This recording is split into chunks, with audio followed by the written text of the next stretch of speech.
Salam əziz müəllimlər, dəyərli MİQ və sertifikasiya namizədləri, hər birinizi salamlayıram. Bu gün kurikulumdan dərs 2, təhsil qanunu və ümumi təhsil haqqında Azərbaycan Respublikasının qanunundan seçmələr dərsinin izahını verərəm. Əsas dərsimiz burada təhsil qanunudur.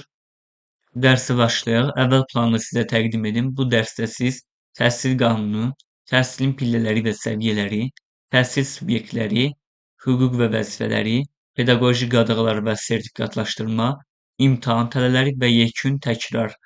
Bunun izahını yəni plan formasında, bu formada mən sizə təqdim edərəm. Dərsə başlayaq. Deməli, Azərbaycan Respublikasının Konstitusiyası 12 noyabr 1995-ci ildə təsdiqlənib, bunu biz bilirik. Burada maddə 42 təhsil qanunu haqqındadır, yəni təhsil hüququdur. Ümumi hüquq nədən ibarətdir? Hər bir vətəndaşın təhsil almaq imkanı Konstitusiya ilə təmin olunur. Yəni, hər bir vətəndaşın təhsil almaq hüququ vardır. Dövlət tərəfindən pulsuz təmin edilən təhsil səviyyəsi ümumi orta təhsildir. Yəni, icbari olaraq, yəni mütləq 9 illik təhsili hər bir vətəndaş almalıdır. Təhsil sistemini, dövlət burada təhsil sisteminə birbaşa nəzarət edir. Təhsil keyfiyyətinin minimum standartlarını müəyyən edir. Yəni, bizim məktəbdə aldığımız təhsil minimum təhsildir.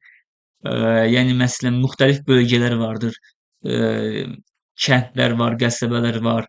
Məsələn, şəhərdə verilən təhsillə bir kənddə və ya qəsəbədə verilən təhsil arasında böyük fərqlər vardır.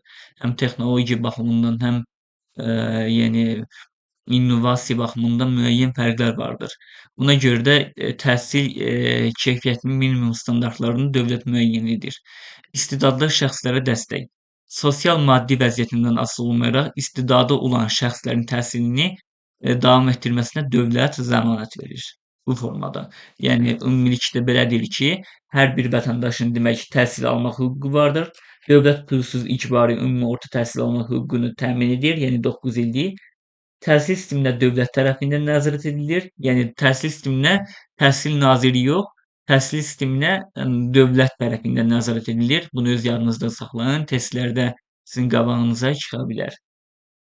Maddi vəziyyətindən asılı olmayaraq istedadlı şəxslərin təhsili davam etdirməsinə dövlət mütləq zəmanət verir.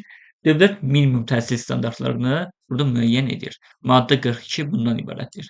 Növbəti, təhsil haqqında Azərbaycan Respublikasının qanunu seçmələr. Təhsil haqqında deməli qanunlara indi baxırıq. Maddə 12 təhsilin formaları haqqındadır. Ölkəmizdə bilik və bacarıqların əldə edilməsi üzrə 3 ana təhsil forması mövcuddur. Deməli, birincisi burada deməli formal təhsildir. Təhsilin sonunda dövlət nümunəli təhsil sənədinin attestat, diplom verilməsi ilə yekunlaşan formasıdır. Təşkili qaydaları müvafiq icra hakimiyyəti tərəfindən burada tənzimlənir. Qeyri-formal təhsil bəs nədir? Müxtəlif özəl və ya dövlət kurslarında, dərnəklərdə, fərdi dərslərdə qazanılan, lakin sonunda dövlət sənədi verilməyən təhsildir. Sonra informal təhsil bəs nədir? Mütəşəkkil təlim mühiti olmadan insanın özünü təhsil yolu ilə sərbəst şəkildə biliklərə yiyələnməsidir. Yəni formal təhsildə sonda bir dövlət sənədi verilir. Məsələn, məktəbdə 9 illik də, 11 illik də sizə attestat verilir. Universiteti bitiriləndə diplom verilir. Yəni bunlar formal təhsil formasıdır. Yəni təhsilin növlərindən formal təhsil formasıdır. Qeyri-formal təhsildə isə artıq biz kurslara gedirik, bu kurslarda təhsillər alırıq və ya bir ingilis dili kursuna gedirik. Bu zaman artıq kurslara gedəndə bizə təbii ki, sertifikat verilə bilər, bir diplom da verilə bilər, amma dövlət sənədi verilmir burada. Qeyri-formal təhsildə sənəd verilir, amma dövlət sənədi verilmir. İnformal təhsil bəs nədir? İnsan özünü məsələn girirsən YouTube-da dərs izahlarına baxırsan, nə bilim bir kitab oxuyursan, nəsə öyrənirsən, bu informal təhsil formasıdır. Davam eləyək. Maddə 13. Təhsil alma formaları. Ölkəmizdə qanunvericiliyi ilə müəyyən edilmiş 4 əsas təhsil alma forması vardır. Əyyani təhsil alma forması dərslərin təhsil müəssisəsində planlı mütəmadi keçirilməsidir. Məsələn, məktəblərdə əsasən əyani formada dərslər təşkil olunur. Bildiyimiz kimi, şagird hər gün məktəbə getməlidir, gəlməlidir. Yəni normal forması, əyani təhsil alma forması var məktəblərdə. Qiyabi təhsil alma forması bəs nədir? Müəyyən dövrlərdə, sessiyalarda, dərslərdə iştirak etməklə təhsil alma. Məsələn, universitetlərdə həm əyani, həm də qiyabi təhsil alma forması vardır. Demək, qiyabi təhsil alma forması zamanı universitetlərdə nə olur? Semestrin sonunda imtahanlar olur. Həmin imtahan ərəfəsində tələbə gəlir, nələrsə öyrənir və imtahan verir. Bu qiyabi təhsil alma forması budur. Distant məsafədən təhsil alma formasıdır. Bizim ölkəmizdə hələ ki distant təhsil alma forması mövcud deyil. Müasir texnologiyalar vasitəsilə məsafədən təşkil edilən təhsildir. Məsələn, distant təhsil alma forması nədir? Məsələn, burada oturursan, bir universitetdən sən təhsil alırsan. Xaricdə bunlar mövcuddur, amma bizim ölkəmizdə bunlar hələ ki distant məsafədən təhsil alma forması yoxdur. Deyə bilərsiniz ki, bəs bizdə onlayn təhsil alma forması bəzi vaxtlarda, məsələn, koronavirus vaxtında axı tətbiq olunmuşdur. O onlayn təhsildir. Distant məsafədən təhsil alma forması tamamilə fərqlidir. Yəni siz tutaq ki, 4 il ərzində distant formada təhsil alırsınız, bir universiteti bitirirsiniz və bunda sizə diplom verilir. Yəni məsələn, onlayn təhsil nə vaxt təşkil olunurdu?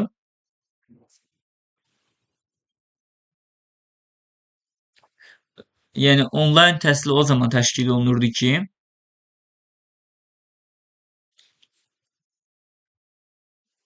o zaman yəni bir problem yaranırdı. Həmin zaman onlayn təhsil təşkil olunurdu. Bir dəqiqə gözləyin.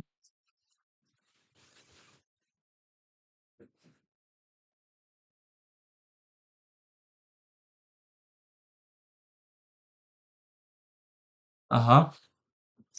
Baxın bu formada sonra davam eləyək. Sərbəst eksternat təhsil alma forması bəs nədir?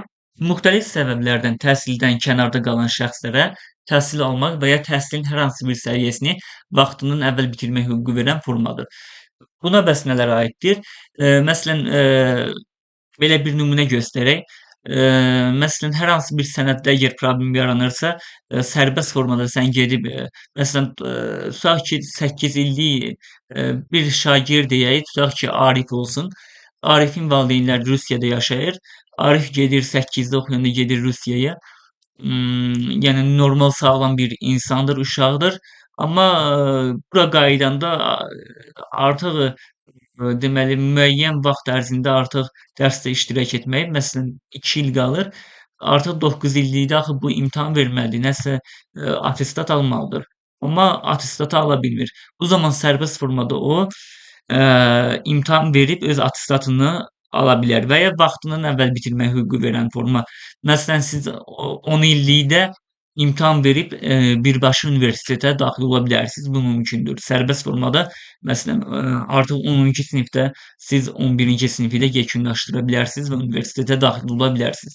Sərbəst eksternat təhsil alma forması budur.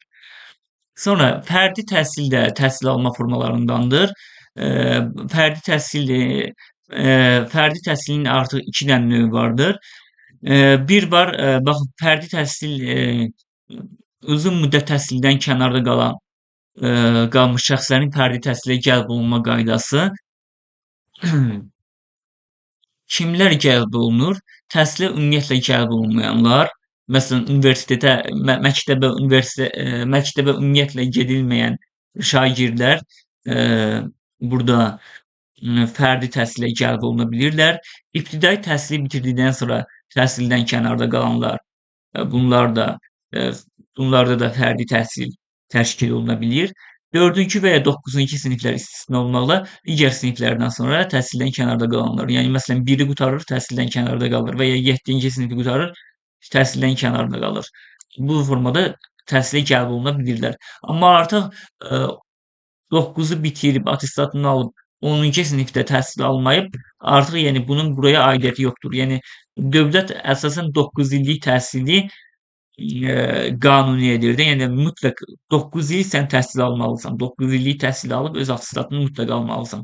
Dövlət tərəfindən bu məcburidir. Yəni bu icbaridir. Bunu mütləq etməlisiniz. Sonra yaş məhdudiyyəti ibtidai sinif səviyyəsinin 15 yaşadək, yəni siz artıq 15 yaşa qədər ibtidai sinifə gəlməyibsinizsə, artıq 16 yaşında siz ibtidai təhsil ala bilməzsiniz. Və ya ümumi orta təhsil səviyyəsi, yəni 9-cu sinifə qədər təhsil isə 25 yaşa qədər ala bilərsiniz, 25 yaşdan sonra ala bilməzsiniz. Müraciət vaxtı hər il iyul-avqust aylarında yerli təhsil idarəsinə ərizə ilə müraciət edilir. Yəni məsələn, həmin bu uşağın valideynləri və ya hüquqi nümayəndələri, qəyyumları buraya müraciət edə bilirlər. Fərdi təhsilin 2 dənə növü vardır. Bir var uzun müddət təhsildən kənarda qalmış şəxslərin fərdi təhsilə cəlb olunması. Bir dənə də var xüsusi bilik, bacarıq və çevik təfəkkürü ilə fərqlənən şagirdlər üçün burada da fərdi təhsil mümkündür. Yəni elə şagirdlər var, öz istedadı ilə fərqlənir. Onlar üçün də fərdi təhsillər təşkil oluna bilir. Məsələn, burada artıq şagirdlər müxtəlif olimpiyadalarda iştirak edib, müəyyən qızıl medallar, gümüş medallar alıb, digər şagirdlərdən göründüyü kimi bunlar fərqlənirlər. Və tətbiq olunduğu siniflər 5-9-cu siniflərə fərdi təhsil burada tətbiq oluna bilir. Yəni xüsusi istedadı ilə fərqlənən 5-9-cu siniflərə fərdi təhsil tətbiq oluna bilir. Qərar qəbulu fən müəlliminin təqdimatı əsasında pedaqoji şura tərəfindən qərar verilir. Yəni məktəbin pedaqoji şurası tərəfindən, müəllimləri tərəfindən burada qərar verilib. Qrup tərkibi maksimum 3 nəfər daxil olmalı qrup şəklində təşkil edilə bilər fərdi dərslər. Mütəxəssis cəlbi zərurət yarandıqda kənar mütəxəssislər də dəvət oluna bilər. Əmək haqqı saat hesabı ilə ödənilir. Bu formada nəzarət və hesabatlıq müəllimlər 3 aydan bir şagirdin inkişafı barədə rəhbərliyə yazılı hesabat verməlidir ki, yəni şagird artıq bu olimpiyadaya aid dərsləri qavraya bilir, öyrənə bilir, onda inkişaf gedir. Bununla bağlı müəllimlər burada mütləq yazılı hesabat verməlidirlər. Məktəb rəhbərliyi tərəfindən monitorinq keçirilir və nəticələr pedaqoji şurada müzakirə olunur. Bu formada davam eləyək. Təhsilin pillələri və səviyyələrinə indi biz baxırıq. Maddə 17-də bunun haqqında verilir. Təhsilin baxın aşağıdakı pillələri vardır. Baxın, 1 məktəbə qədər təhsil pilləsi, ümumi təhsil pilləsi 2, pillələri əvvəl qeyd edim. Peşə təhsili pilləsi 3, orta ixtisas təhsil pilləsi 4 və ali təhsil pilləsi 5. Deməli, neçə dənə pillə oldu? 5 dənə pillə oldu və onlardan bəziləri səviyyələrə bölünür. Baxın, məktəbə qədər təhsil pilləsi bu pillədir. Ümumi təhsil pilləsinin aşağıdakı səviyyələri vardır. Məktəbə hazırlıq səviyyəsi. Bu 5 yaşı əhatə edir. İbtidai təhsil səviyyəsi 1-4-cü sinifləri əhatə edir. Ümumi orta təhsil səviyyəsi 5-9-cu sinifləri əhatə edir. Tam orta təhsil səviyyəsi 10-11-ci sinifləri əhatə edir. Peşə təhsil indi bu pilləyə baxırıq. Pillə səviyyədən daha böyük bir anlayışdır. Peşə təhsilin pilləsinin səviyyələri isə bunlardır. İlk peşə texniki, ilk peşə təhsili, texniki peşə təhsili və yüksək peşə təhsili. Orta ixtisas təhsili pilləsi bunlar kolleclərdir. Bu pillənin artıq səviyyələri yoxdur. Yəni texnikumların buraya aiddir. Bunların artıq səviyyəsi demək yoxdur. Ali təhsil pilləsi bunun artıq səviyyələri bakalavriat, magistratura və doktoranturadır. Aspiranturadır və ya rezidenturadır. Bunlar artıq buraya daxil deyil. Aspiranturada səhv etmirəmsə 2012-də artıq aspirantura ləğv olundu, oraya qəbul aparılmır. Ali təhsil pilləsinin səviyyələri baxın bunlardır.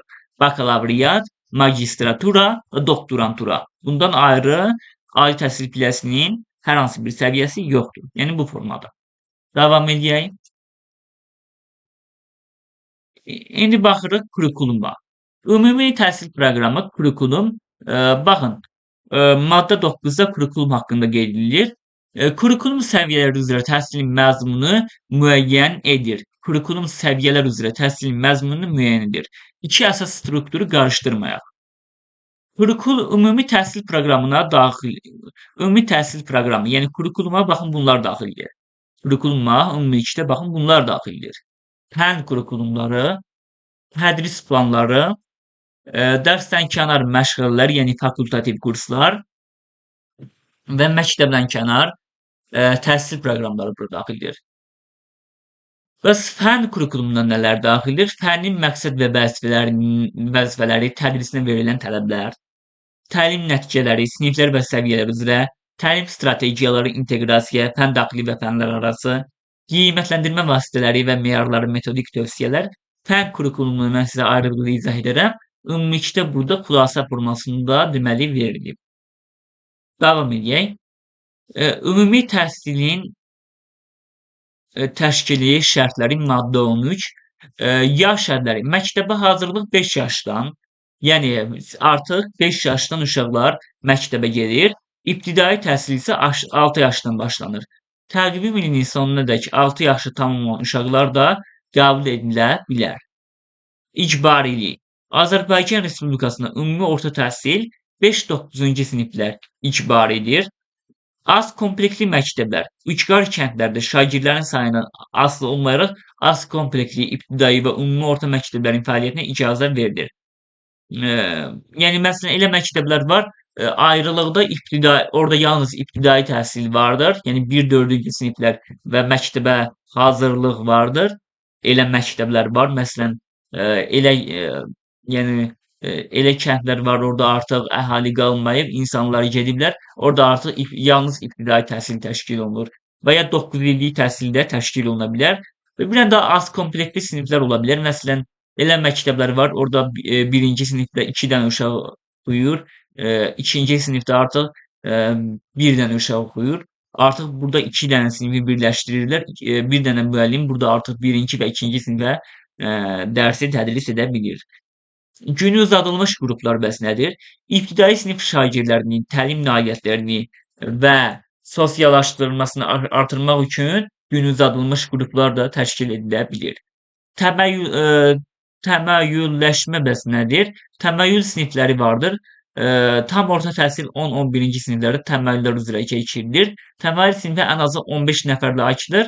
Əgər uşaq sayı sonradan az olarsa, yenə də bu davam edə bilər. Burada problem yoxdur. Amma təməyyül sinifi 15 nəfər təməyyül sinifinin açılması üçün mütləq 15 nəfər olmalıdır. Yəni burada təməyyül siniflərində baxın hansı dərslər tədris olunur? Yəni sırf texniki peşələrə aid dərslər və ya sırf məsələn ədəbiyyat, tarix, onlara aid dərslər təşkil oluna bilir. Yəni sırf ali təhsilə təməyyül sinifləri sırf ali təhsilə şagirdləri hazırlayır. Davam edək.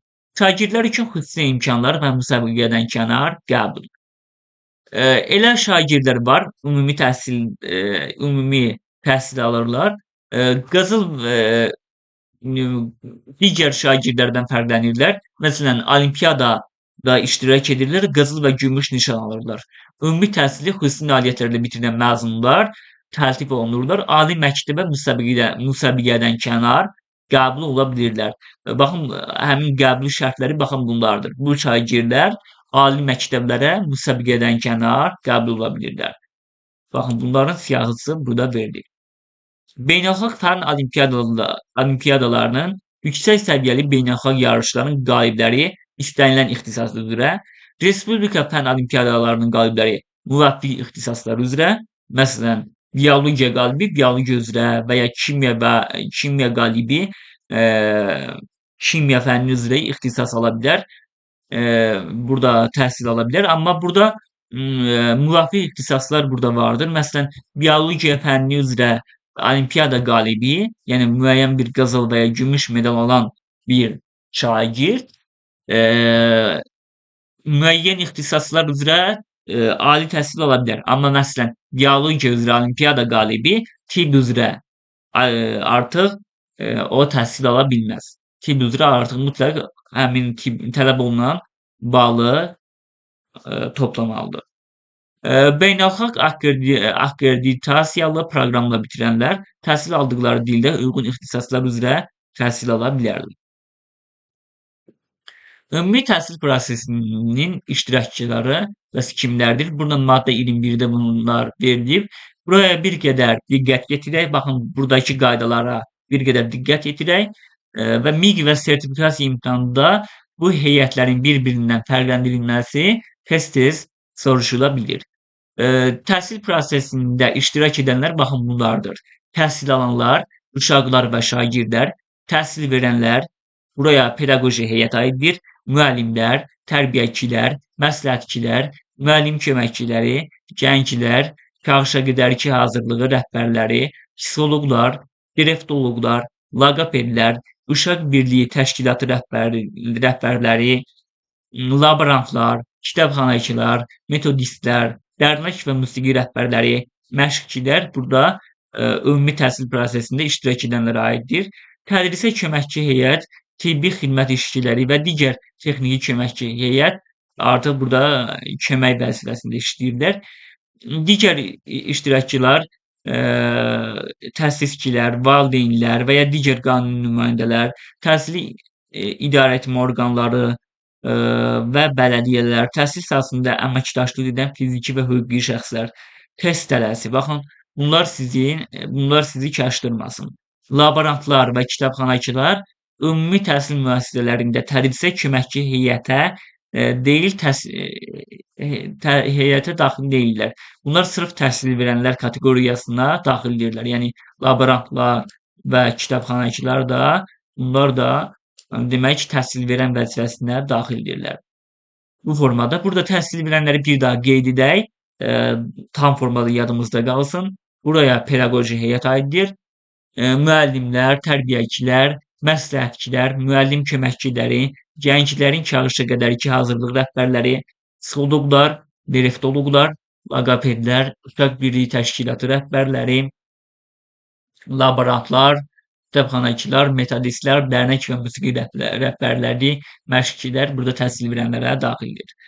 Davam edək. Təhsil alanların hüquq və vəzifələri maddə 22-də bunlar qeyd edilir. Əsas hüquqları seçmək, tələb etmək, istifadə etmək, təhlükəsiz əsas yəni hüquq və vəzifənin əvvəl fərqini mən deyim. Bir var hüquq, məsələn, təhsil alanın, təhsil verənin, valideynin hüquqları və vəzifələri. Hüquq nədir, vəzifə nədir? Bunun haqqında bir qədər məlumat verək.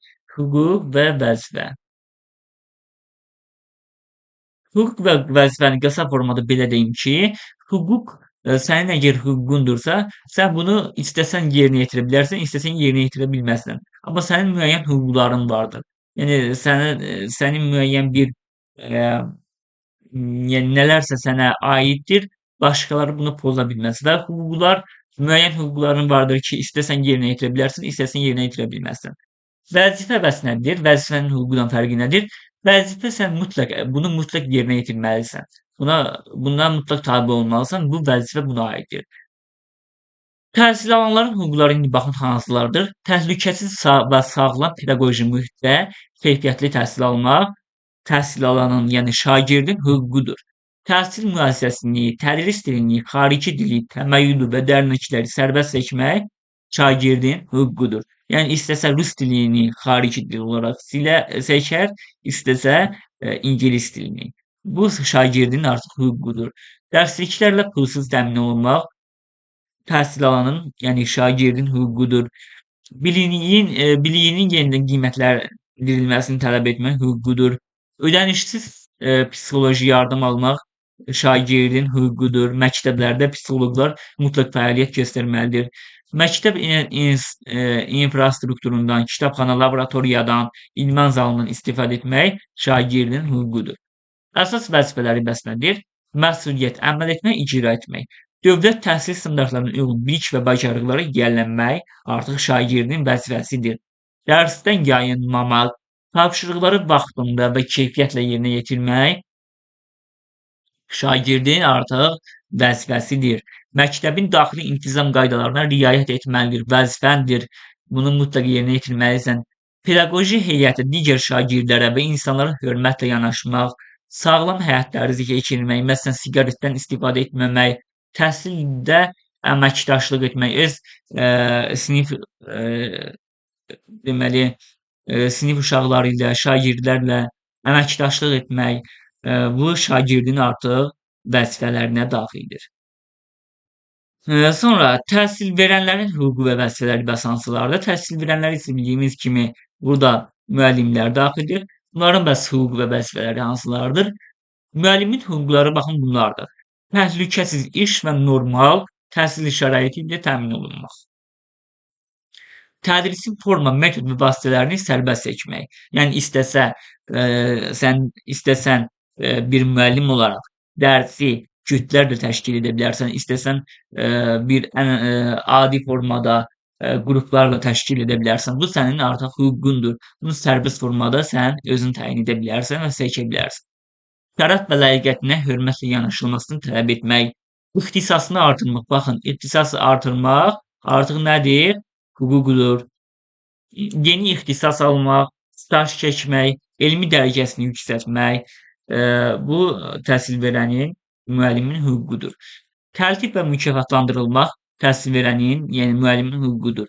Məsələn, sənin bir müəllim olaraq şagirdlərin yüksək bal toplayıb, bir olimpiada qalibi olub, müəyyən qədər yüksək 600-dən yuxarı, 10-dan yuxarı şagirdin 600-dən yuxarı bal toplayıb, sən artıq direktordan sən istəyə bilərsən ki, qoy səni təltif etsin, mükafatlandırılsın, bu qədər yaxşı, keyfiyyətli bir dərsi tədris edirsən.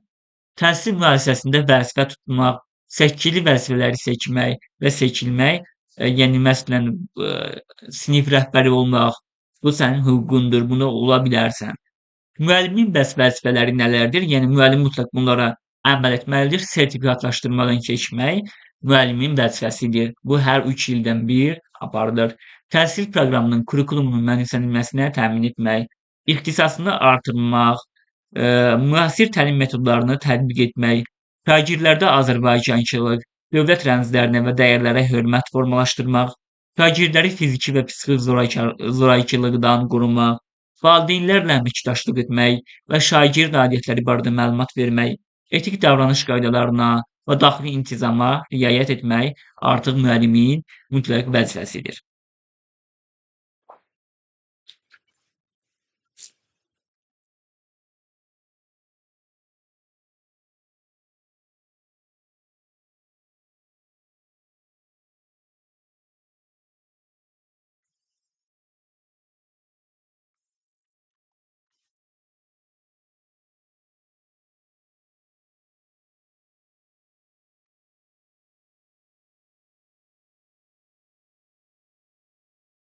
Və burada bir yanlışlıq olub, bunu mən qeyd edim.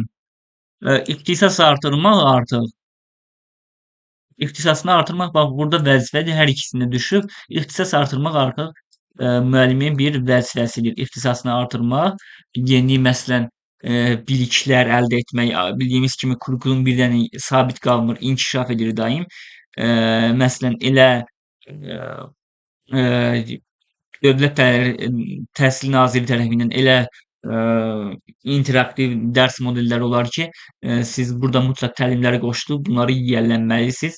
İxtisas artırmaq baxın bunlardır. Bu müəllimin vəzifəsidir artıq. Amma yeni ixtisas almaq, staj keçmək, elmi dərəcəsini yüksəltmək artıq bu müəllimin hüququdur. Davam edək. Valideynlərin hüquq və vəzifələri bəs nədir? Bax, 2 dənə valideyn budur, uşağı ilə məşğul olurlar. Valideynlərin hüquq və vəzifələri nələrdir? Yetkinlik yaşına çatmayan övladı üçün təhsil müəssisəsini seçmək valideynin hüququdur. Övladının təhsili, davamiyyəti və davranışı haqqında müntəzəm məlumat almaq valideynin hüququdur. Təhsili, davamiyyəti, davranışı, yəni istəsə məlumat ala bilər, istəsə ala bilməz. Yəni amma buna aid hüququ vardır.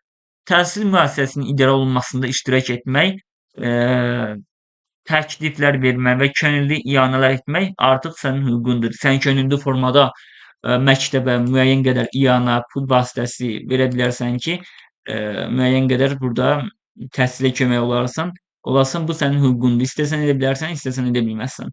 Amma valideynin bəs vəzifələri nədir? Övladının icbari ümumi orta təhsili almasını təmin etmək. Mütləq sənin övladın 9 il məktəbə getməlidir. Övladını əməksevərlik, vətənpərvərlik və milli mənəvi dəyərlər ruhunda tərbiyə etmək. sənin vəzifəndir. Məktəb rəhbərləri və müəllimlərlə əməkdaşlıq etmək, daxili qaydalara riayət etmək sənin vəzifəndir. Amma məsələn, təhsil müəssisəsi ilə əməkdaşlıq etmək sənin hüququndur, amma məktəb rəhbərliyi və müəllimlərlə, pedaqoji heyətlə artıq əməkdaşlıq etmək artıq bu sənin vəzifəndir bu formadan. Pedaqoji fəaliyyət və qadağalar. Maddə 27. Kimlər fəaliyyət göstərə bilər? Müvafiq pedaqoji təhsili olanlar və müvafiq ixtisas üzrə pedaqoji təhsili olmayan ali təhsil mütəxəssisləri müəyyən olunmuş qaydada, məsələn, bəzi kompüter mühəndisləri informatika dərsini təşkil edə bilərlər və ya məsələn riyaziyyat müəllimləri gedib riyaziyyat dərsini təşkil edə bilər. Elə və ya riyaziyyat ixtisasını bitirənlər ixtisas artırmaya qoşulub riyaziyyat müəllimi ola bilərlər bu formada. Kimlərə qadağandır? Məhkəmə qərarı ilə pedaqoji fəaliyyəti qadağan edilənlərə müəllim olmaq qadağandır. Yəni ümumiyyətlə pedaqoji fəaliyyət göstərmək qadağandır. Ağır və ya xüsusilə ağır cinayətə görə məhkumluğu ödənilməmiş şəxslərə fəaliyyət qabiliyyətsizliyi və ya tibbi məcburi tədbir qərarı olanlara, Nazirlər Kabinetinin müvafiq siyahısındakı xəstəliklərə tutulmuş şəxslər, məsələn, burada müxtəlif xəstəliklər var, vərəmdir və ya digər xəstəliklər burada artıq qadağandır. Etik qayda pozuntusu, etik davranış qaydalarının pozduğu üçün müqaviləsinə xitam verilən müəllim 1 il müddətində pedaqoji fəaliyyətlə məşğul ola bilməzlər. Sertifikatlaşdırma qaydaları bəs nədir? Baxın, burada 3 ildən birdir.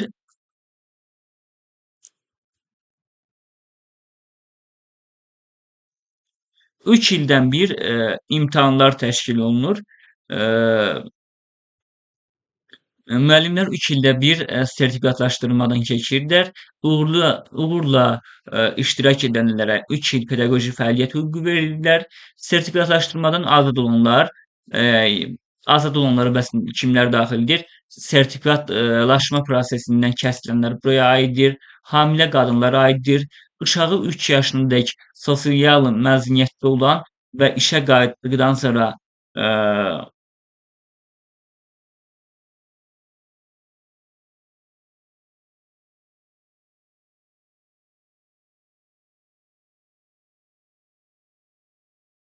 baxın, artıq qalanlar və ya qayıtdığını bilirəm. İlk dəfə işə qəbul olunanlar 3 il müddətində artıq sertifikatlaşdırmadan azaddır.